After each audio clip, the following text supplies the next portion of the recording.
Ako si Paulo, hindi tunay na pangalan. Niyaya ako ng aking kaibigan na magbakasyon sa probinsya. Habang nasa biyahe, nagising ako sa isang malakas na tunog na tila ba parang may kung anong nagsalpukan. Nandito na ba tayo?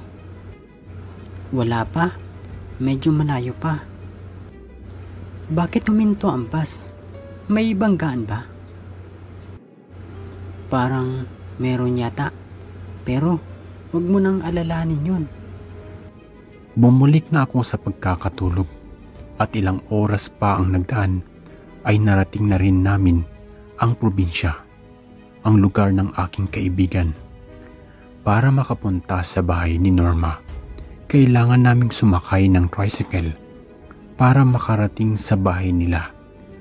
Nang makarating na kami sa bahay ni Norma, biglang may tumawag sa cellphone ni Norma at sinagot niya ito malayo sa pwesto ko. Napatanong ang tricycle driver habang inaabot ang bayad. "Sir, huwag ka sanang magagalit sa itatanong ko." Ano po iyon? Sagot ko. "Sir, bago ka lang dito?" Bakit po? Pagtataka kong tanong. "Sir, iwanan mo na ang kaibigan mo. Hindi sila ordinaryong tao." Ano po? Sagot ko. Hindi ko maintindihan si Manong driver at inabot ko na lang ang bayad. Dali-dali namang pinaandar ni Manong ang kanyang tricycle at kinabit ang tricycle pabalik.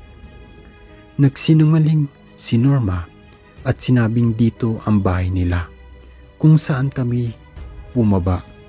Blanko ang aking isipan at hindi ko makalimutan ang sinabi sa akin ni Manong driver. Tara na. At maglalakad pa tayo. Sabay akbay sa akin ni Norma. Norma? Teka lang. Akala ko ba bahay ninyo yun? Tanong ko. Pasensya ka na, Paulo. Mahihirapan kasi ang tricycle driver dito dahil maputik ang daan. Maglalakad pa tayo ng 1 kilometro. Naintindihan ko naman si Norma at sinang-ayunan ko na lang ang kanyang desisyon. Mabuti na nga lang, sanay na ako sa paglalakad. Hindi ako mahihirapan masyado. Sabihin mo lang kung pagod ka na at magpahinga naman tayo. Sige ba? Sagot ko. Habang kami ay naglalakad sa masukat at maputik na daan, nakaramdam ako ng takot. Bakit, Paulo? May problema ba? Tanong ni Norma. Para kasing may matang nakamasid sa atin. Ano ka ba? 3:00 pa lang ng hapon. Natatakot ka na? Pagpapatayang sinabi ni Norma. Sa di kalayuan, may nakita akong babala sa bawat mga puno. Ano to, Norma? Bakit ang daming babala bago ka makapasok sa barangay mo? Huwag mo nang pansinin yan. Gawa-gawa lang yan ng mga taong walang magawa. Malapit na ba tayo? Tanong ko. Parang nasa 1 kilometro na tayo sa paglalakad. Ano ka ba? Ang dami mong tanong. Sagot ni Norma. Maraming mga abandonadong mga playground, sirang mga sasakyan, mga gamit na nagkalat at naiwan sa lugar na ito. Bakit may ganito sa gitna ng gubat? Tanong ko. Ang dami mong tanong. Akala ko ba malakas ang loob mo? Sagot ni Norma. Kaya nga ako nag-iingay dahil ganyan ang nararamdaman ko. Sagot ko naman. Huwag ka nang matakot. Andito lang ako. Tumigil na ako sa pagsasalita hanggang sa makarating kami sa bahay ni Norma. Paulo, nandito na tayo sa bahay. Grabe, Norma. Ang layo naman. Wala bang ibang sasakyan na dumadaan dito? Kita mo naman, Yung pinagdaanan natin, may sapa, may tulay, may burol, tsaka maputik. Pagrereklamo kong tanong. Dapat hapon na nang makarating kami sa kanilang bahay. Maya-maya ay may sumalubong sa amin. Kapatid Norma. Ate Norma. Salubong ng kapatid ni Norma. Jake, nasaan ang ina? Nasa bahay at naghihintay sa pagdating ninyo. Napatingin sa akin si Jake nang matagal. Para ba akong kakainin? Pasensya ka na sa kapatid ko ha. Nagtatampo lang yan dahil matagal akong hindi nakauwi dito. Okay lang naman yun, Norma. Masok na kami sa bahay ni Norma at nagtataka ako dahil magkasing edad lang sila lahat. Napakabata pa nila kung titigan mo. Bakit dinala mo ang kaibigan mo dito? Tanong ng ina ni Norma. Inay, si Paulo ay matalik kong kaibigan. Siya ay tumutulong sa akin tuwing nadidepress ako. Pwes, hindi ako nasurpresa sa iyo. Galit ang ina ni Norma sa akin. Kasalukuyan kaming nakaupo sa mahabang mesa kasama ang kanyang pamilya. Nakakapangilabot. Bakit mayroong bungo sa kanilang hapagkainan? Alam kong hindi ako tanggap sa pamilya nila. Maya-maya pa ay nagyaya na ang kanilang ama na kumain. Tara na, kumain muna tayo. Yaya ng kanyang ama. Mag-usap tayo, Norma. Tayong dalawa lang. Hindi na ako mapakali dahil kanina pa ako tinititigan ni Jake ng masama. Nag-away ang ama at ina ni Norma dahil sa akin. Hindi ko maintindihan kung bakit nagulat sila lahat sa aking inasal. Hindi ko alam kung bakit ganoon ang reaksyon ko. Nawalan ako ng ganang kumain dahil sa hindi inaasahang pangyayari. Pumunta na ako sa silid upang matulog na. Nagising ako ng hating gabi dahil may narinig akong ingay sa may bubong. Lalabas na sana ako nang may biglang humampas sa ulo ko. Nahimatay ako at pagkagising ko, nakatali na ako at nakapalibot na sa akin ang kanyang pamilya at nag-iibang anyo sila. Nag-anyo silang mga aswang. Norma, pakawalan mo ako dito. Pagmamakaawa ko. Pasensya ka na, Paulo. Hindi ko nasabi kung ano talaga kami. Lahat kami dito sa bahay ay puro mga aswang. Walang nakakaligtas sa aming mga binibiktima. Lahat ng nabibiktima namin ay dinadala namin rito sa bahay.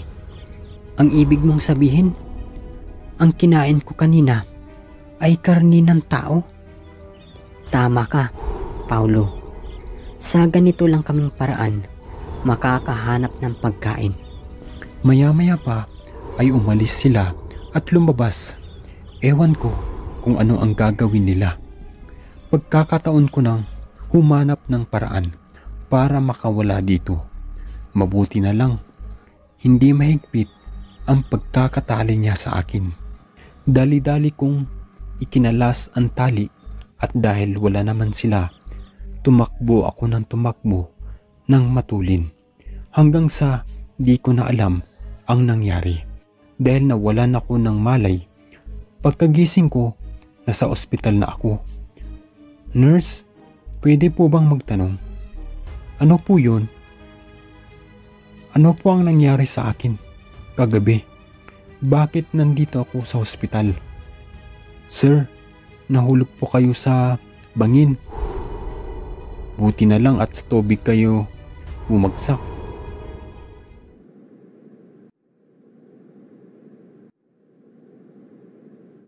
Ako nga pala si Mark, 27 years old. Ang karanasan ko ay nangyari noong ako ay 12 anyos pa lamang. Fiesta sa amin noon. Siyempre, sa mga piyesta sa probinsya ay napakarami talagang tao. At siyempre, hindi mawawala ang handaan. Tumagal ang piyesta nang hindi sa 3 araw. Depende kung hanggang kailan maubos ang pera o paghanda ng mga tao. Ganyan noong time na yun. Dahil bata pa ako, ay hindi ko pa maunawaan ang ilang mga pamahiin na madalas sinasabi sa akin ni Lola noong nabubuhay pa siya. Tulad na lang na huwag akong basa-basa makikikain sa mga kapitbahay namin na minsan ko lang nakausap o nakita. Dati-rati ay hindi ko rin maisip kung bakit at ano ba ang dahilan. Pero noong maranasan ko ito ay doon ko lamang naintindihan ang lahat. Bakasyon noon. Isa ang bahay namin sa may pinakamalaking bahay at pinakamaraming handa. Hindi naman po sa pagmamayabang, pero may kaya po ang pamilya namin sa Zamboanga. Kilala rin kami roon. Madalas kaming takbuhan ng mga gipit na tao para utangan. Pero kahit kaya naming bumili ng maraming handa, ay hindi ko pa rin napigilan ng makitikim ng handa mula sa iba. Nagsawa na kasi ako sa mga handa namin na paulit-ulit na lang kada piyesta. Isa pa, gusto ko noon na maranasan naman ang nakikikain sa kapitbahay. Kahit pa may bilin sa amin si Lola na huwag kaming makikikain sa iba. Kasama ko ang aking kaibigan na si Lingling. Di tulad ko ay medyo hikos sila sa buhay. Naging kaibigan ko siya dahil mabait at masipag siyang mag-aral. Madalas ay siya ang tumutulong sa akin noon sa assignment ko. Bali, sinasamahan ko si Ling na makikikain sa iba't ibang bahay kahit hindi namin kilala. Pagkatapos namin kumain ay magte-take out siya para daw sa mga kapatid niya. Siyempre, binibigyan ko rin siya ng handa namin. Hindi naman pwedeng hindi dahil mag-best friend kami. Noong ikalawang araw ng piyesta ay napadpad kami sa isang bahay na maraming ding handa. Maraming tao sa loob at ang ingay-ingay dahil may nagkakantahan. Sa bakuran ng bahay ay makikita mong nakalatag ang mga iba't ibang uri ng putahe. Natatakam kami ni Lingling, kaya lumapit kami. Pero bago kami makitikim doon, ay bigla kong naalala ang sinabi ni Lola na mag-iingat daw ako sa pagtikim-tikim ng pagkain ng iba, lalo na kung karne. Baka raw kasi mga karne ng tao ang kinakain ko. Tinanong ko si Lola kung paanong mangyayari na maghahanda ang isang tao ng karne ng kapwa niya tao. Ang sabi ni Lola, wala raw taong gagawa nun, kundi isang aswang lang ang may kakayahan nun. Ginagawa raw ng mga aswang yun para magparami ng lahi. May particular na pagkain daw kasi silang hinahaluan na parang gayuma. Kapag nakakakain ka raw, ay parang makukontrol nila ang utak mo hanggang sa ikaw na mismo ang magdesisyon na maging aswang na rin. Kinilibutan ako dahil doon sa narinig ko. Kaya inawat ko muna si Lingling. Alam kong gutom na siya, pero gusto ko munang malaman mula sa kanya kung aware ba siya sa sinasabi ni Lola ko. Kaso, wala siyang kaalam-alam sa ganung bagay. Dinukot ko po yung kalamansi na pinabaon sa akin ni Lola. Ipatak ko raw iyon sa mga putahe na kakainin namin sa ibang bahay. Kapag daw bumaho bigla, karni ng tao raw iyon. Hindi naniniwala si Lingling base sa itsura ng mukha niya. Tinuloy pa rin namin ang paghingi ng handa ng kapitbahay.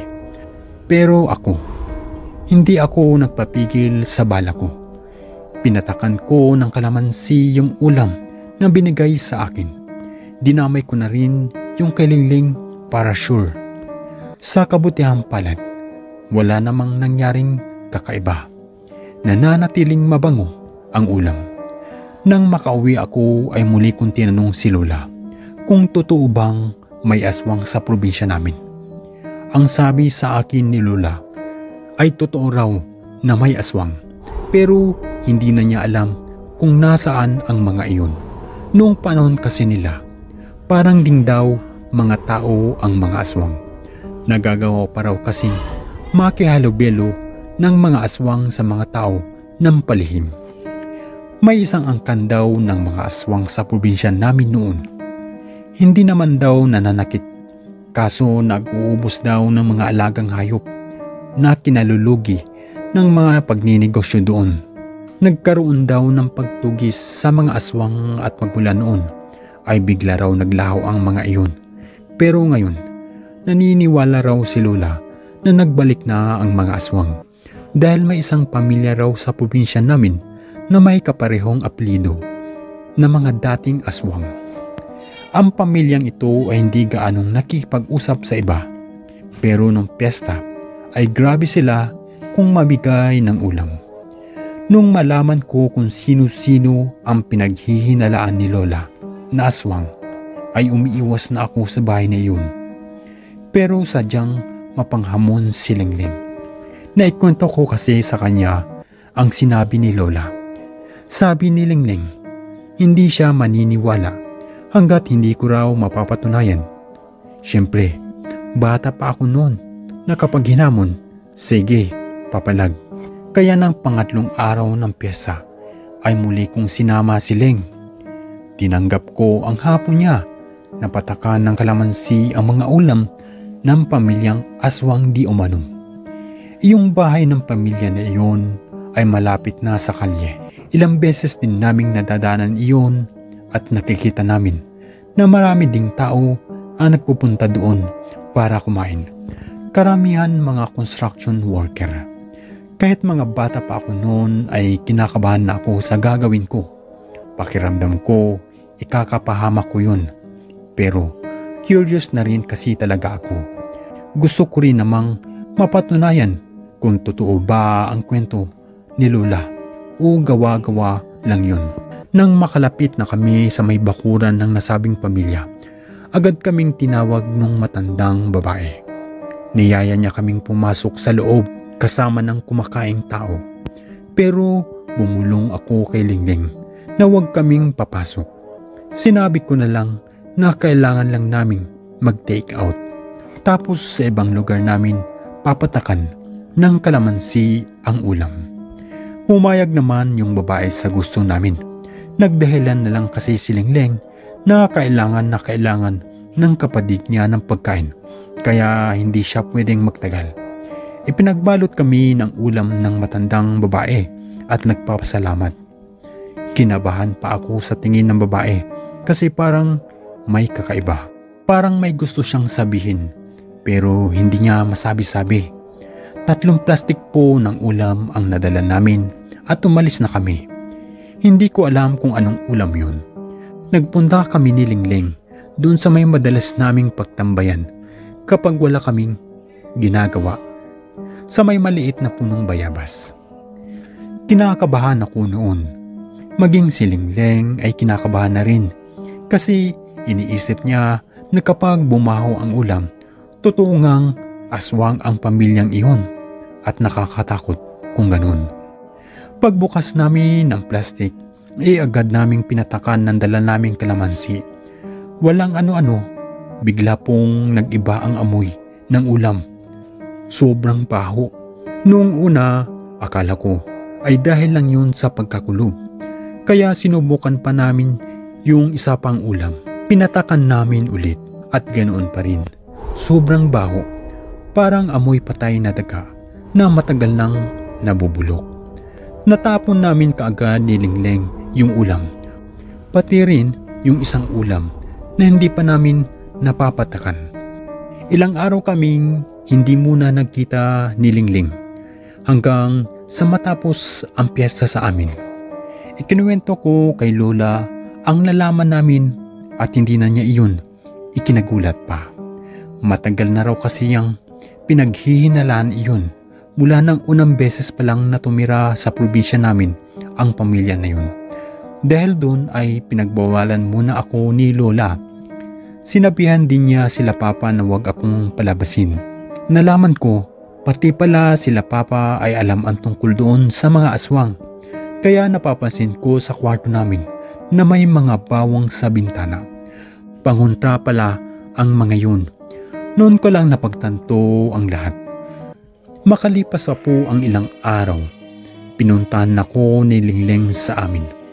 Pinapasok naman siya nila papa kasi alam nilang kalaro ko yun. Noong una ay nanunood lang muna kami pero may ikukwento pala siya sa akin noon kaya hindi siya mapakali. Yung kalaro pala naming si Jimboy ay kasama sa pamilya na pinaghihinalaan naming aswang. Nakipaglaro daw kasi sa kanya yun noong nakaraang araw. Tinanong niya raw si Jimboy kung aswang ba sila at sumagot daw ng oo yun. Siyempre, mga bata. Hindi ko agad mapapaniwalaan ang sinabi ni Jimboy dahil alam naming loko-lokong bata yun. Napakalakas nung makasar, lalo na sa mga babae. Kaya hindi ko alam kung nagsasabi ba siya ng totoo. Dahil sa dumadaming dahilan para manghinalap ako, ay mas lalo akong natakot lumabas ng bahay noon. Basta, madalas ng si Lingleng ang nagpupunta sa amin at madalas ay may dala siyang tsismis tungkol sa pamilya ni Jimboy. Isang gabi ay galing kami sa simbahan nila papa. Naglalakad kami pauwi kasi malapit lang naman ang simbahan sa amin. Madadaanan namin yung pamilyang aswang di umano. Malaki yung bahay nila. Malawak din talaga ang bakuran. Nakita namin doon yung matandang babae na nagwawalis at nakatingin sa akin ng diretsyo. Kinabahan ako noon at nagtatago sa gilid ni Papa. Umiwas lang ng tingin yung matanda nang makipagtinginan din si Papa sa kanya. Hindi pa po natatapos ang lahat doon kasi parang nakakaramdam na yung pamilyang aswang na may alam na ako sa tinatago nila. Lumipas pa ang ilang gabi. Lunes noon. Hindi ko alam kung anong oras ba nun. Pero matutulog na po ang pamilya namin. Kasama ko sa kwarto sila mama at papa since ako lang ang nag-iisang anak. Naramdaman po namin na may kumakaluskos sa bubong namin. Tumayo kaagad si papa at kinuha yung airgun. Ilang gabi ganoon ang nararanasan namin. Wala namang buntis sa amin. Pero malakas ang hinala ko na ako ang pakay ng mga yun dahil sa nalaman ko. Tigilan nyo kami. Walang makakalam nun. Basta, huwag nyo lang kaming guguluhin. Sigaw ni Papa sa taas ng bubong na minsang aswangin na naman kami. Inamin ko na kasi kina Papa na may alam ako. Bago pa may mangyaring masama sa akin, ay agad na lumuwas ako ng Maynila ni Mama. Naiwan si Papa para bantayan si Lola. Kasama niya roon sila Tito. Dito na ako lumaki sa Maynila dahil nga sa banta sa buhay ko sa Zamboanga. Magmula rin nang umalis ako sa probinsya namin ay hindi na nanggugulo ang mga aswang sa pamilya namin doon. Hindi ko alam kung anong pakiusap ang sinabi ni Papa sa mga iyon. Pero ang mahalaga ay walang nasasaktan sa amin. Balita ko kay Tito na nandun pa rin naninirahan sa bahay ni Lola. Kahit wala na si Lola, hindi pa rin daw umaalis ang pamilyang yun hanggang ngayon. Mas lalo pa nga raw lumaki ang pamilya nila. Masaya ang buhay ko ngayon dito sa Maynila. Kung ako lang ang masusunod, ay kukunin ko lahat ng angat ko sa Zamboanga para makaiwas sa kapahamakan. Hindi ko makakalimutan ang karanasan niyon. Tungkol kay Lingleng, hindi naman daw siya ginalaw. Hindi ko alam kung bakit. Maswerte siya di tulad ko na kinailangan pang manirahan sa Maynila. Pero ganun pa man, nagpapasalamat na lang ako kasi hanggang ngayon ay nagkakausap pa kami ni Lingleng. Hanggang dito na lang po ang aking kwento. At sana naman po ay mayroon kayong napulot na aral. Maraming salamat sa inyong lahat at mag-iingat po tayong palagi.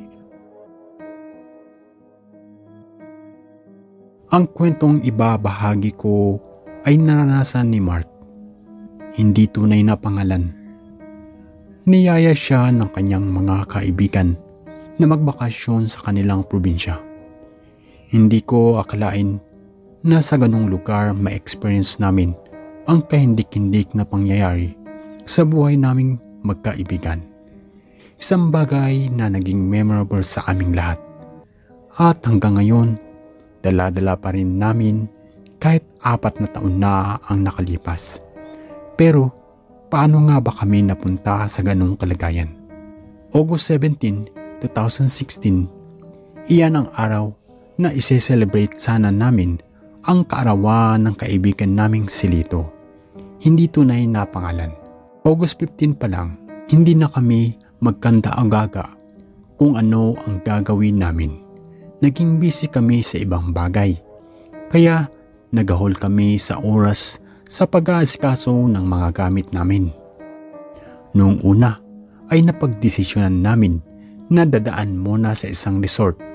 Sa isang araw pa kasi magaganap ang birthday ng kaibigan ko. Kaya inagahan namin ang pag-alis. Pero tumutol yung isa naming kaibigan na si Joss. Nakakasawa na raw kasi sa resort. Tsaka marami daw tao. That time, bakasyon. Walang mga pasok ang mga estudyante. Kaya siguradong punuan ang mga resort. Kaya nagpasya na lang na tumuloy sa probinsya at doon pumayag na silang lahat. Isang araw, bago ang biyahe namin, may nahanap si Joss sa isang Facebook group. Murang van daw. Siyempre, chinek namin kung okay ba ang van. Mukha namang bago, sabi ng driver. Wala naman daw yun, sir. Nagamit na rin daw yun sa malalayong lugar, gaya ng Baguio. Pangbiyahe daw talaga yun. Nag-send ng larawan yung driver sa amin. Hanggang sa loob ng van nakita namin. Maganda at mukha namang malinis. Hapon na kaming umalis ng Manila. Night swimming kasi ang napagkasunduan namin. Sinundo kami ng van sa may malapit sa SM Manila since malapit din doon yung isa naming kasamahan. Kumpleto na lahat ng dala namin, pati mga pagkain at kanya-kanyang damit ay okay na. Nakapag-down na rin kami kay Manong nun. At tiwala naman kami kay Manong kasi mukha naman siyang mabait. Napansin ko na walang ID na nakasabit doon sa harapan ng sasakyan. Usually kasi dapat meron kang makikita roon na ID. Doon mo kasi malalaman kung legit bang driver yun. Ang mali lang siguro namin masyado kaming nagtiwala. Mag-iisang oras na yata kami nang makapasok kami ng Laguna. Nakatulog na ngayong iba. Ang gising lang nun, ako, si Marie, si Charles, pero ang pinagtataka ko lang, parang iba na yata ang dinadaanan namin noon. Napansin din nyo nila Marie, expected talaga namin na dadaan kami sa mga medyo may mga puno. Pero iba talaga ang pakiramdam namin. Palagay namin noon naliligaw kami. Nang hinala tuloy kami kay Manong kung talaga bang taga Laguna siya at kung talaga bang legit na driver siya. Hindi na nakatiis si Charles noon at tinanong na niya yung driver. Kuya, alam niyo po ba talaga yung daan? Parang iba na to. Medyo maangas pa yung pagkakasabi ni Charles. Oo, dito lang tayo duman kasi may inaayos na daan sa kabilang way. Huwag kayong mag-alala, makakarating din tayo. Nginitaan lang kami ng driver at nag-focus na siya uli sa daan. Napatango na lang kami kasi akala namin totoong dumaan kami sa shortcut. Kaya hinayaan na lang namin. Nanahimik na lang kami at naglibang sa music. Ilang minuto ang lumipas nun pero parang paikot-ikot na lang kami. Tahimik lang yung driver. Seryoso lang siyang nagdadrive. Walang kibo sa amin. Sinubukan ko uling kausapin si Charles na driver nun pero sinabihan niya lang kami na maghintay kasi inaalala pa raw niya ang daan. Mukhang nakalimutan niya raw yung dati niyang dinadaanan. Sumilip kami sa bintana. Wala namang nakikitang mga bahay. Parang nasa malayo na kami ng party ng Laguna. Kaya nainis na noon si Charles. Manong, kung hindi niyo alam kung saan, sana hindi niyo na kami dinaan dito. Kanina pa tayo rito eh. Nagising yung mga kasamahan namin sa lakas ng boses ni Charles. Parang kaunti na lang makikipag-away na siya sa driver. Hindi na nakasagot ang driver nang biglang may kumalabog sa ilalim ng van. Tapos biglang namatay yung makina. Huminto kami sa gitna mismo ng kalsada. Puro mura ang narinig namin sa bibig ni Charles. Yung driver naman napakamot na lang sa ulo. Nagsibabaan na lang kami para na rin pakalmahin si Charles kasi sobrang bad trip na siya sa driver. May tinawagan yung driver. May papapuntahin daw siyang mga mekaniko na makakatulong sa amin. Nagtataka lang kami na alam niya agad ang problema ng van nang hindi pa naman niya chinecheck sa ilalim. Sabi niya, may kumalas daw sa loob ng makina. Wala naman kaming magawa. Naghihintay kami sa sinasabing mekaniko. Nakaupo lang kami sa may gutter. Medyo malamig nun kaya halos lahat kami naka-jacket. Gabi na rin kasi kaya parang may habog na. Medyo malayo yung driver namin kasi umahanap daw siya ng signal. Maya-maya, nakita naming may kinakausap na siya. Habang naghihintay kami, naglalakad-lakad muna yung magjowang Charles at Mitch. Bumalik yung driver namin at sinabing may darating na raw in just 10 minutes. Siyempre, thankful kami kahit papano. Kahit na medyo napapaisip ako kung saan ba manggagaling ang mga mekaniko na yon at bakit 10 minutes lang. At makalipas nga ang 10 minuto, may dumating na 2 motor. May mga angkas sa likod. Bali 4 po sila. Puro lalaki. Hindi na sila nag-uusap ng driver. Pumasok kaagad yung 2 lalaki sa ilalim. Nung time na yun, pakiramdam talaga namin may mangyayaring hindi namin alam. Nanghihinala na rin kami. Kinakabahan na rin kami kasi iniisip ni Marco na baka isasalvage kami ng mga yun. Habang abala yung mga lalaki na mag-ayos, naglakad-lakad na rin yung iba naming kasamahan. Naiwan kami ni Marie. Narinig namin na nag-uusap yung driver at yung mga lalaki na para bang magkakilala na sila. Nagtatawanan pero di naman sila maintindihan kasi ibang lingwahe ang gamit nila. Nasa likod kami ng van. Nagsiselfon lang kami ni Marie nang may marinig kaming kakaiba sa sinabi ng driver.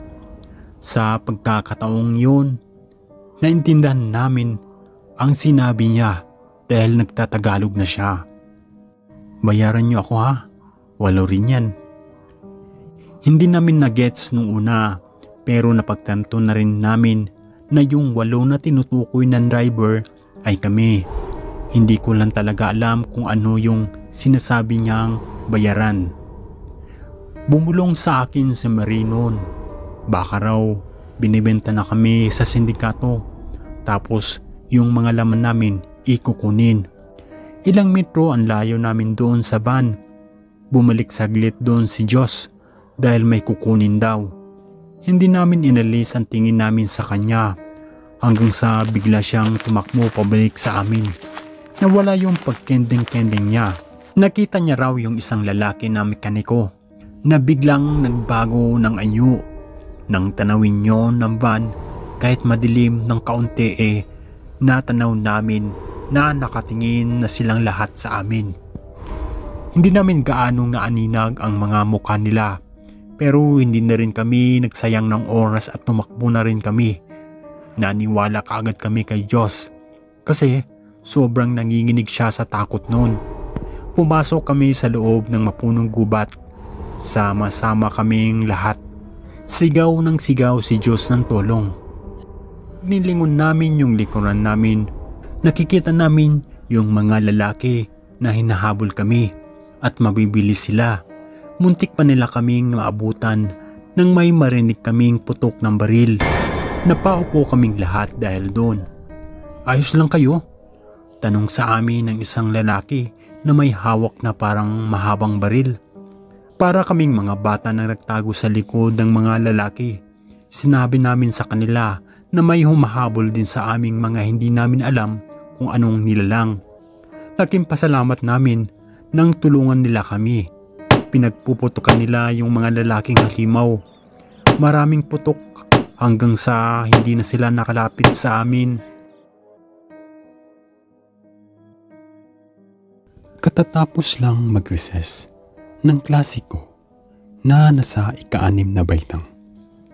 May ingay pa nang magsipasok sa silid. May isinisulat ako sa pisara at pinapakopya ko sa kanila. Nilingon ko sila at isa-isang pinasadahan ng titig ang mga maiingay. Nakuha naman sila sa isang tingin at tumahimik na lang ang buong silid. Nagkataon naman na pagkatapos kong magsulat, pagkaharap ko sa kanila ay nakita kong papasok pa lang si Arlene sa silid. Napansin ko na may dugo siya sa labi. Arlene, na paano yung bibig mo? Sabay-sabay na lumingon ang mga kaklase niya. Nahiya si Arlene. Hindi na nakaalis mula sa kinatatayuan at yumuko na lang nang makita niyang nagbubulungan ang mga kaklase niya. Nilapitan ko si Arlene kung may sugat ang labi niya. Pinahiran niya agad ng kanyang kamay ang nguso niya. Tiningnan ang kanyang palad at nang makita na dugo nga ay mabilis niyang ipinahid sa likod ng kanyang palda. Baka dumugo lang ang labi niya dahil sa tuyot nito. Sige Arlene, maupo ka na. Napansin ko kasi na umiingay na ang klase sa pagbubulungan nila. Sumunod naman si Arlene at tahimik na umupo sa pwesto niya sa harapan. Ang tagal naman ng babaeng yun. Sabi ko sa sarili ko habang nakatayo sa pinakaentrada ng paaralan at hinihintay ang matalik kong kaibigan at co-teacher na si Kim. Naghihintay na kasi ang tricycle na sundo namin. Goodbye Ma'am Rain, bati sa akin ng pauwi ng estudyante. Bye, nakangiting tugon ko. Sa wakas ay dumating na rin si Kim. Muntik na akong mapanis. Sabi ko sa kanya. Tapos, nauna na akong sumakay ng sasakyan. Pasensya na friend. Nag-retouch lang ng konti. Paliwanag ni Kim habang pasakay na rin ng sasakyan. Habang papaalis ang sinasakyan namin ay pinagmasdan ko ang buong eskwelahan. Dati, nangangarap lang ako na maging guro paglaki. Ngayon, ma'am na ang tawag ng mga mag-aaral sa akin. At masaya ako sa ginagawa ko. Ang sarap sa pakiramdam na naibabahagi ko sa mga bata ang kaalaman, lalo pat nakikita mo na natututo ang mga estudyante mo. At isa pa, kasama ko sa trabaho si Kim. Kikay itong si Kim, mabait at masayahin. Hindi ako naiinip sa inupahan naming apartment dahil sa kadaldalan at kakulitan niya. Kung mag-isa ka lang kasi sa bahay na tinutuluyan namin, ay baka mapraning ka sa sobrang katahimikan. Tapos ang lalayo pa ng pagitan ng mga bahay sa barangay na yun. Pero pinagtiyagaan na lang namin ni Kim. Iyon lang kasi ang pinakamurang paupahan at malapit sa paaralan na pinagtuturoan namin. Katamtaman lang naman ang laki. Pero malinis ang buong bahay at paligid. Kinailangan naming maangupahan ni Kim kasi mas nakakatipid kami kesa kung sa araw-araw na uwian. 2 oras din kasi mula sa eskwelahan hanggang sa bayan kung saan kami nakatira ni Kim. Mahal ang pamasahe. Minsan kapag naiinip kami, nagpupunta kami sa isang computer shop sa kabilang kanto. Buti na lang at nakakapag-internet kami at kahit papano ay nalilibang kami ni Kim. Yung may-ari ng inuupahan namin, si Nanay Krising. Kung hindi mo kakausapin, hindi ka rin niya kakausapin. Kaya minsan nakakahiyang makipagkwentuhan sa kanya. Baka kasi napipilitan lang. May maliit na tindahan siya sa harap ng bahay niya. Doon siya natutulog simula nang pinaupahan niya sa amin ang bahay. Kinabukasan, maagang nakatapos sa pagsusulit ang mga bata. Kaya pinayagan ko na sila na kumain na ng kanilang tanghalian. Mabilis na inilabas ang mga baon nila at nagsikainan na. Napansin ko si Arlene. Tahimik na tumayo, dala ang kanyang pink na baonan at walang pakialam sa mga kaklase na kumakain sa silid. Bukod tangi, siya lang ang lumabas. Tumayo ako at sinundan ng tingin si Arlene. Naupo sa bakal na upuan malapit sa sapa. Lumingalinga sa paligid bago binuksan ang kanyang baonan. Tapos nilanghap pa ito. Kinamay niya lang ang pagkain at parang gutom na sumubo.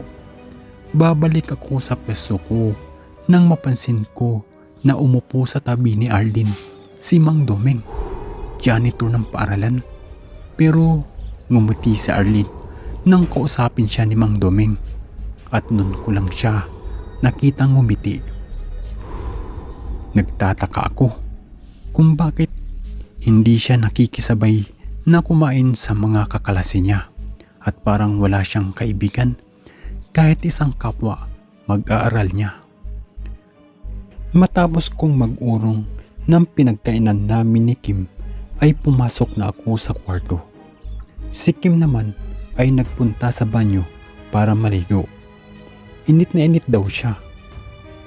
Kinuha ko sa bag ang test paper ng mga bata.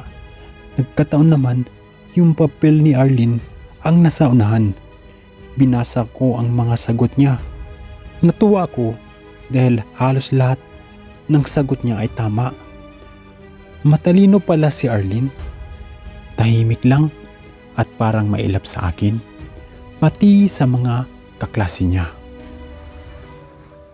Pagpasok ni Kim sa kwarto, ay naitanong ko sa kanya kung napansin niya ba sa klase si Arlene. Yung magandang bata, pero super tahimik naman. Nakaupo sa harapan, sagot ni Kim. Oo, siya nga.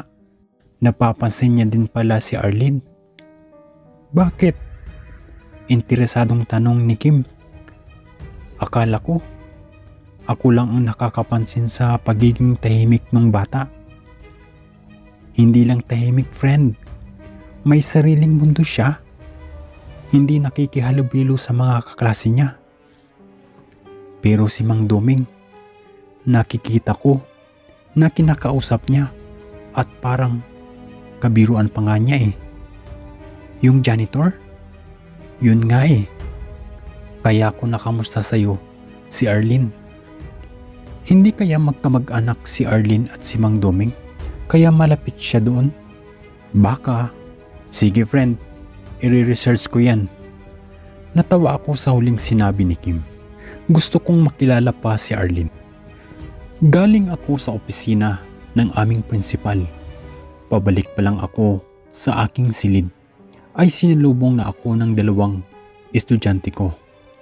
Nagsumbong sa akin na umiiyak daw si Arlene. Pagpasok ko ng silid ay nakita ko si Arlene na nakadukdok sa upuan niya at umiiyak. Arlene, bakit anong nangyari? Parang wala siyang narinig. tuloy lang sa pag-iyak.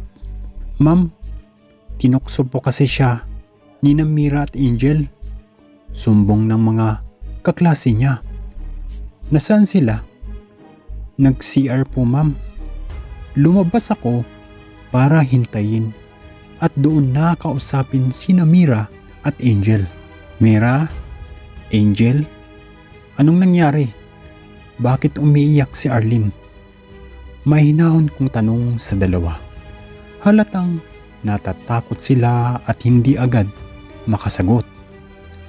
Ma'am, sorry po. Natapon po kasi ang baon ni Arlene. Kinakabahan na sabi ni Mira. Bakit natapon? Hindi po namin sinasadya. Kasi po, natigilan si Angel sa sinasabi niya.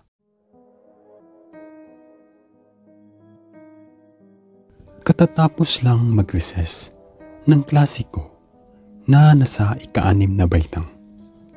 May ingay pa nang magsipasok sa silid. May isinisulat ako sa pisara at pinapakopi ko sa kanila.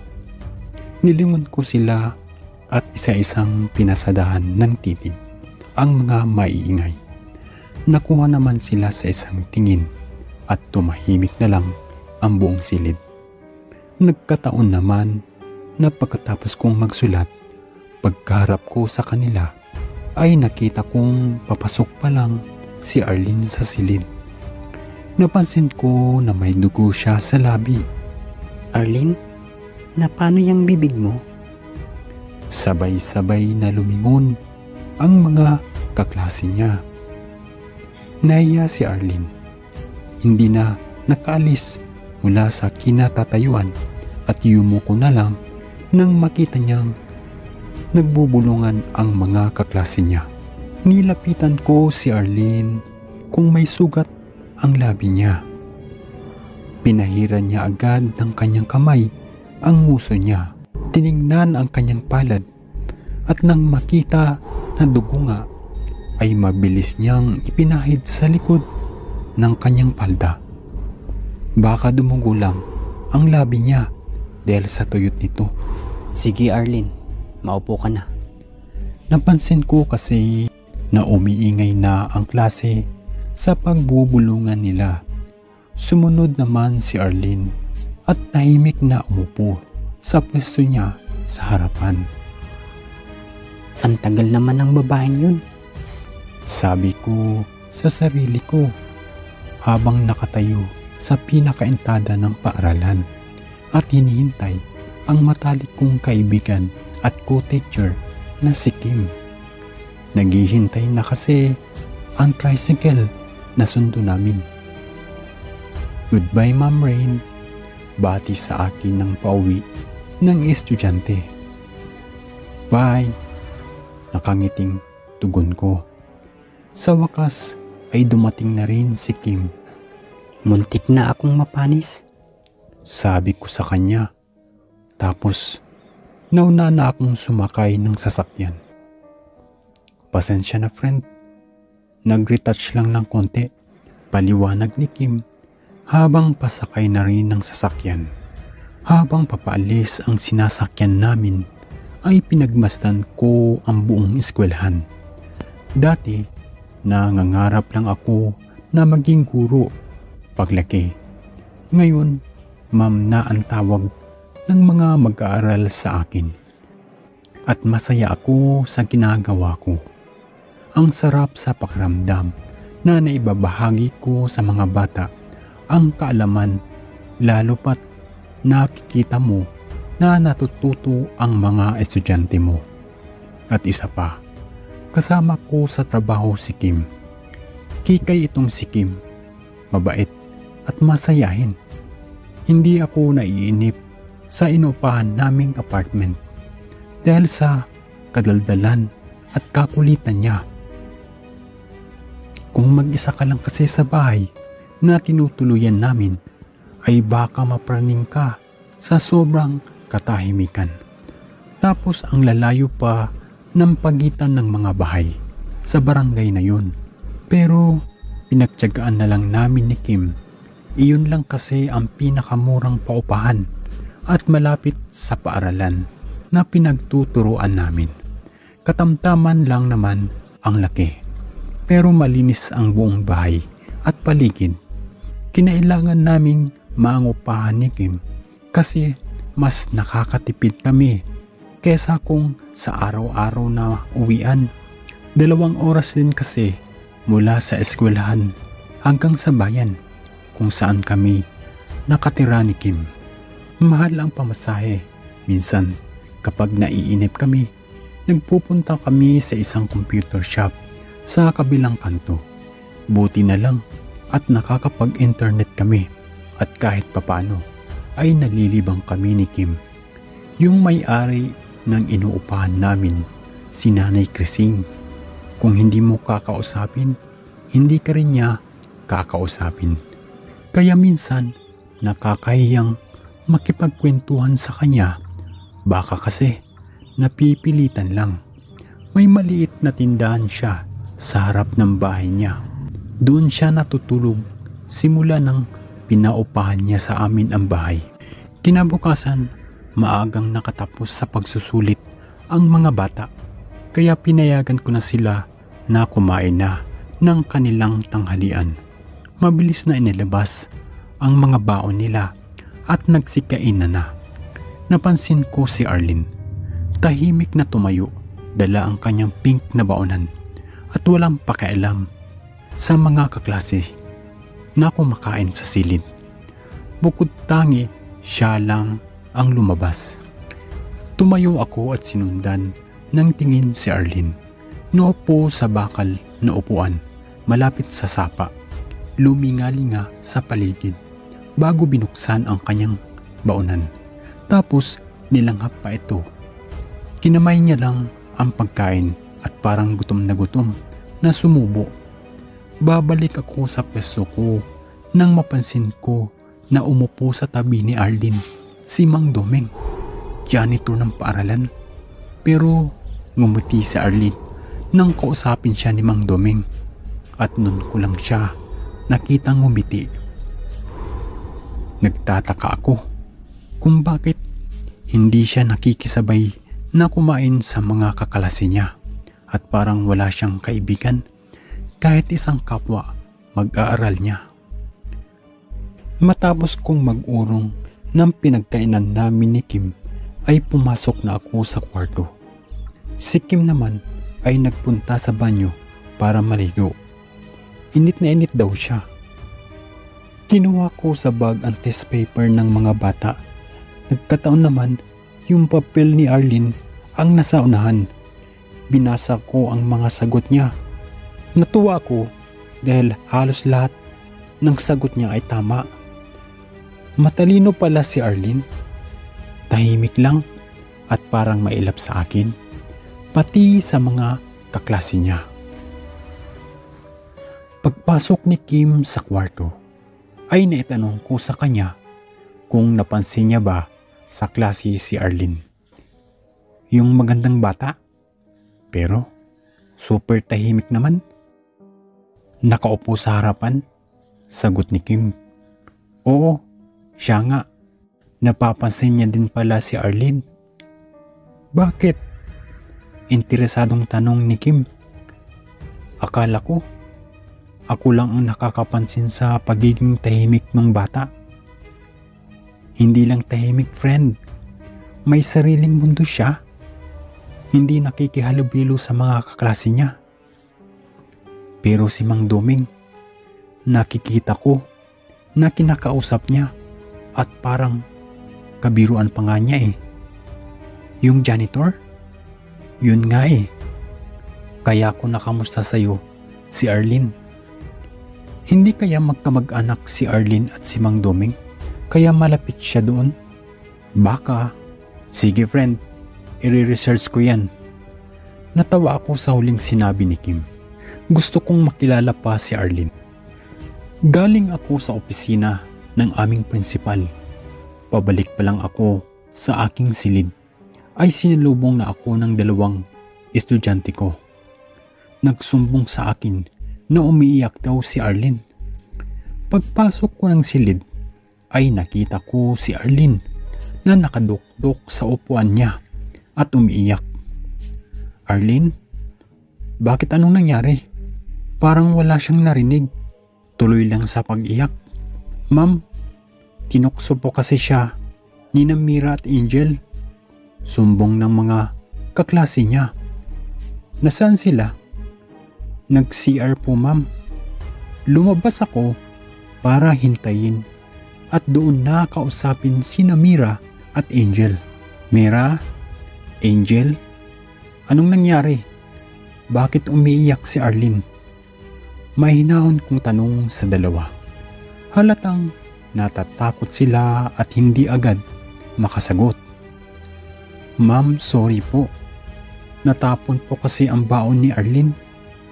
Kinakabahan na sabi ni Mira. Bakit natapon? Hindi po namin sinasadya.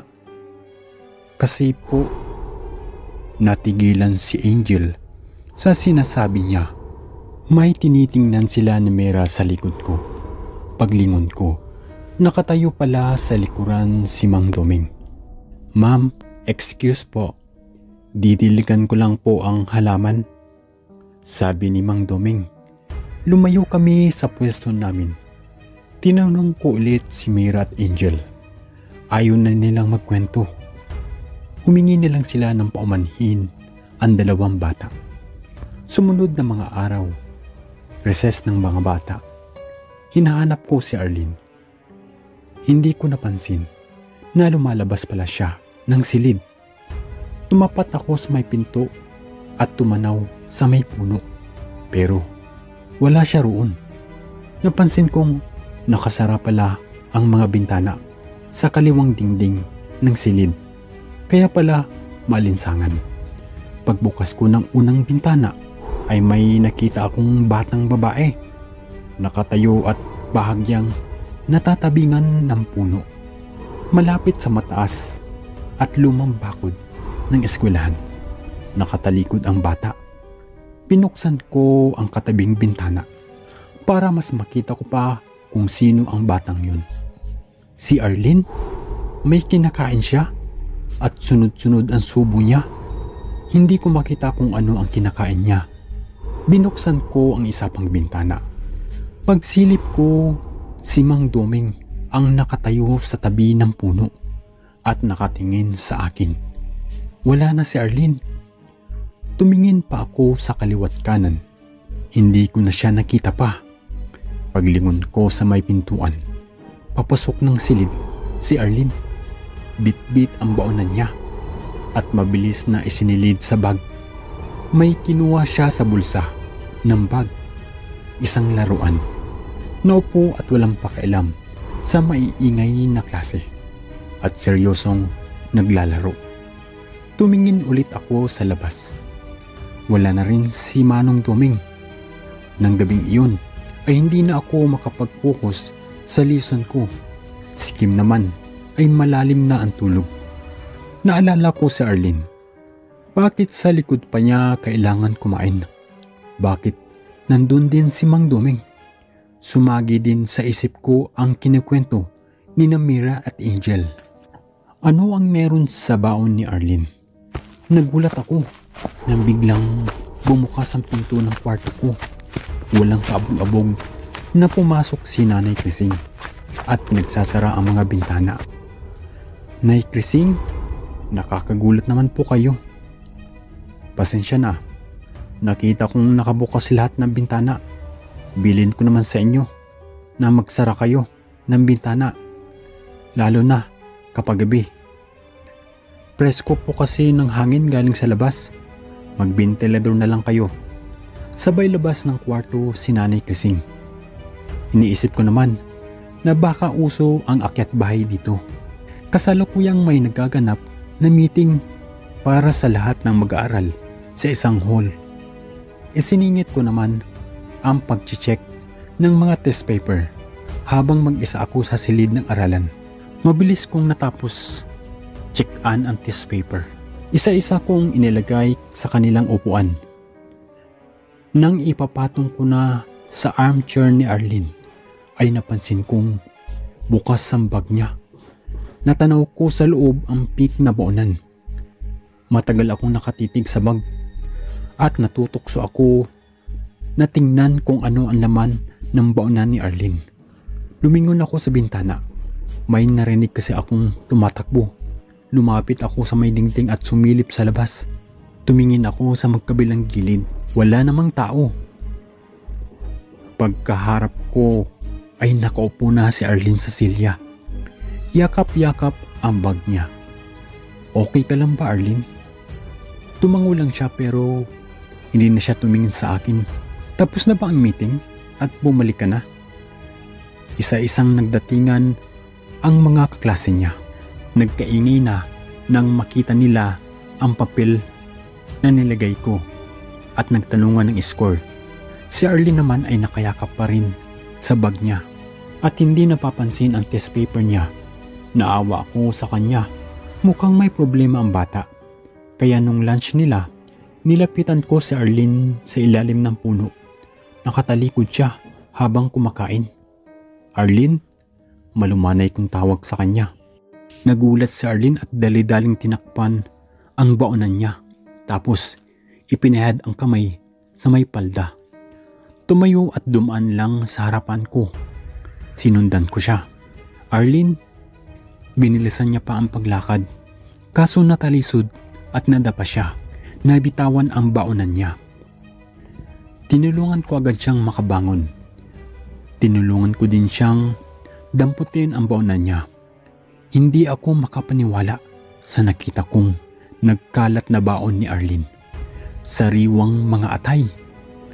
Parang nanlaki ang mga mata ko. Tumindig din ang balahibo ko. Tiningnan ko si Arlene. Nahiya siya sa akin at isa-isang pinulot ang nagkalat na mga atay at inilagay sa baonan. Nagtatakbo siya at pumasok na sa silid.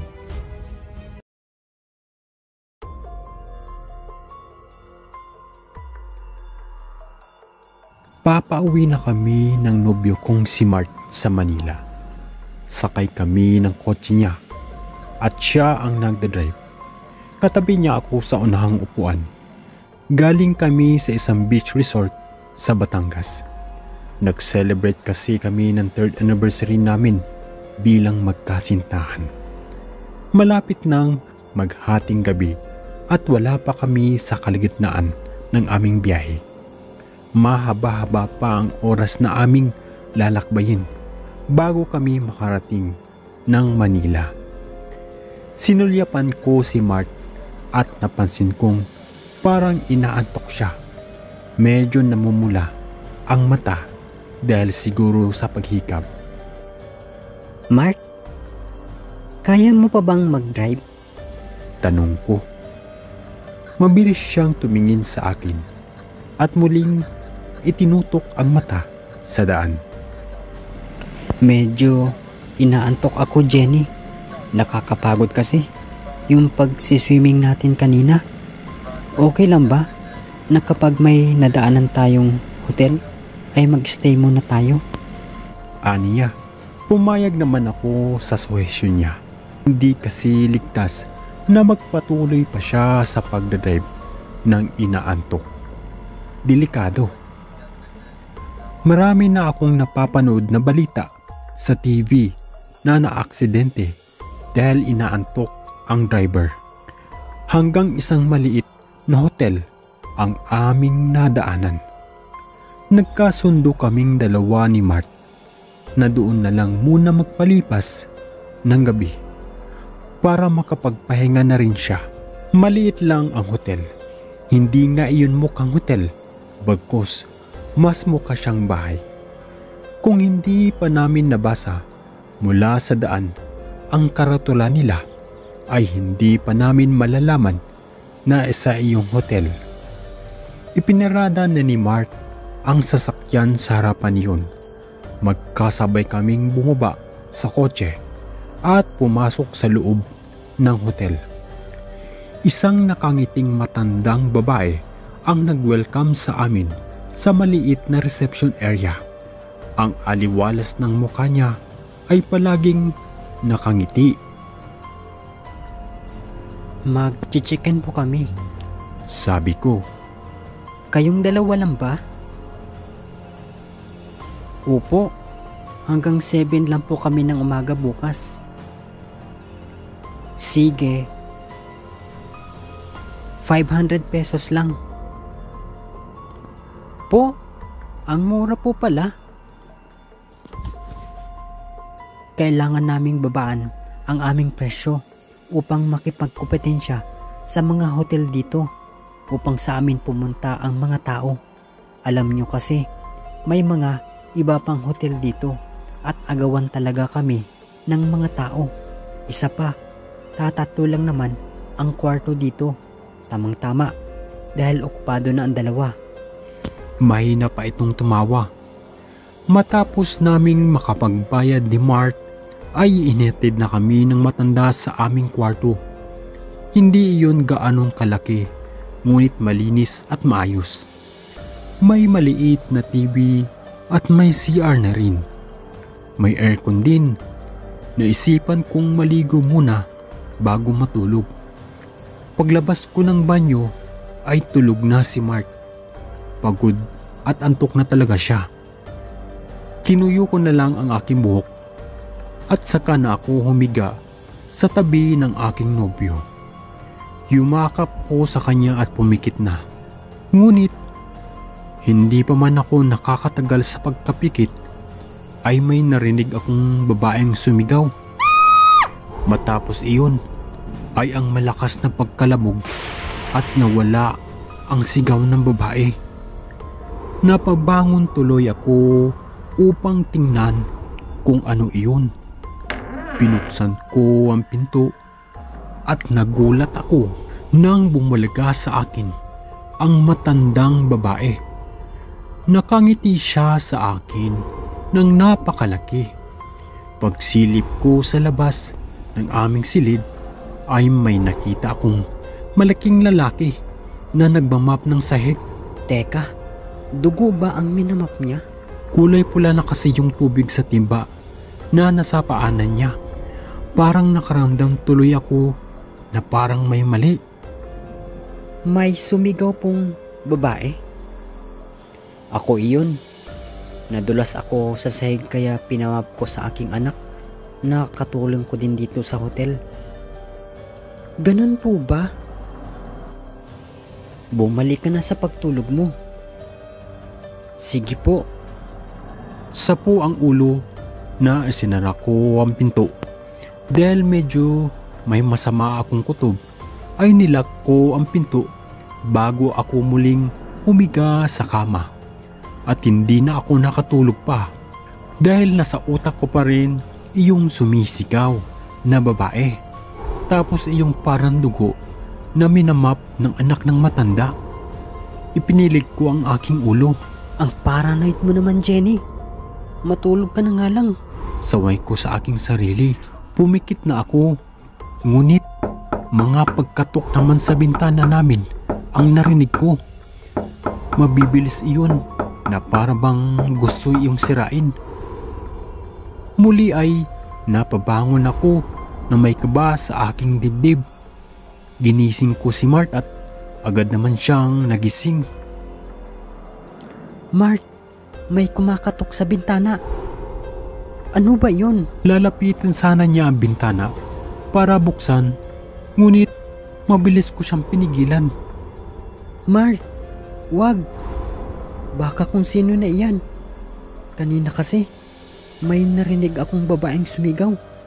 Tapos yung anak ng matanda, nagmamap siya ng dugo. Totoo ba yan? Bakit ngayon mo lang sinabi? Tulog ka kaya? Mark, umalis na tayo dito. Nakakatakot. Feeling ko, hindi tayo ligtas dito. Hindi pa rin tumitigil ang mga pagkatok sa bintana. Inayos na namin ang aming mga gamit at umandan na para umalis. Papalabas na kami ng pintuan nang matigilan kami dahil narinig namin iyong matanda na kausap ang anak nito. Naitapon mo na ba yung bangkay ng babae? Busis iyon ng matanda. Opo, mama. natapon ko na. Mahusay anak. Ngayon, isusunod na natin ang magkasintahan. Kunin mo ang palakol. Bilisan mo. Nanghihilakbot na nagkatinginan kami ni Mark. Kung gayon, ay mamamati tao ang mag-iinang iyon at kami na ang susunod na bibiktimahin nila. Muntik na akong napasigaw nang may kumatok sa pintuan. Gising pa ba kayo? May ibibigay sana ako sa inyong pagkain. Anang matanda. Sininyasan ako ni Mark na huwag akong maingay at kumalma lang ako. Pero papaano ko kakalma kung may kumakatok sa pinto at bintana? Iniisip ko tuloy na ito na ang katapusan namin. Marahil ay dugo ng babaeng sumigaw kanina ang nasasahig. Baka ganoon din ang magiging kapalaran namin ni Mark. Ayoko pang mamatay, Mark. Please, ayoko pa. Umiiyak na ako. Hindi tayo mamamatay, okay? Hindi dito. Hanggang sa biglang bumakas sa bintana at isang babae siguro ay mas matanda sa akin ng ilang taon ang nakita namin. Siya siguro iyong kanina pang kumakatok. Bilisan nyo dito. Tumakas na kayo. Pinapaypay pa niya kami. Mabilis kaming kumilos ni Mark mula sa bintana. Ay lumabas kami at tumakbo. Hindi dapat kayo pumunta sa hotel na iyan. Mamamatay tao ang mag-iinang iyon. Kung gusto nyo, ay doon na lang kayo sa hotel namin. Ligtas kayo doon. Matapos magpasalamat sa babaeng tumulong sa amin, ay sumakay na kami ng kotse kasama siya. Totoo nga ang sinabi niya. Meron silang hotel at doon ay libre niya kaming pinatuloy sa isang maayos na kwarto. Mabuti na lang pala at may nagligtas sa atin, Mark. Dapat pala binuksan natin agad yung bintana. Kaya nga, pero hayaan mo na. Ang importante ay ligtas na tayo. Bigla kaming natigilan nang may narinig kaming nag-uusap sa tapat ng aming pinto. Tumayo ako at maingat na lumapit sa pinto at idinikit doon ang aking tinga upang mapakinggan ng mabuti ang sinasabi ng mga nag-uusap. Nakuha ko sa kabilang hotel yung babae at lalaki. Napaniwala ko sila na ligtas sila dito. Boses iyon ng babaeng nakaligtas sa amin kanina. Ako ang papatay sa kanila. Mabuti at naagong mo sila. Boses din ng isa pang babae. Pero sasabog na ang ulo ko sa aking narinig. Kinikalabutan ako at napatingin ako kay Mark habang siya naman ay nagtataka sa aking reaksyon. Doon ko lang naalala muli yung sinabi ng matandang babae nang mag-check-in kami sa hotel nito. Kailangan naming babaan ang aming presyo upang makipagkumpetensya sa mga hotel dito upang sa amin pumunta ang mga tao. Alam nyo kasi, may mga iba pang hotel dito at agawan talaga kami ng mga tao. At patuloy na umaalingaw-ngaw sa ulo ni Jenny ang mga salitang iyon.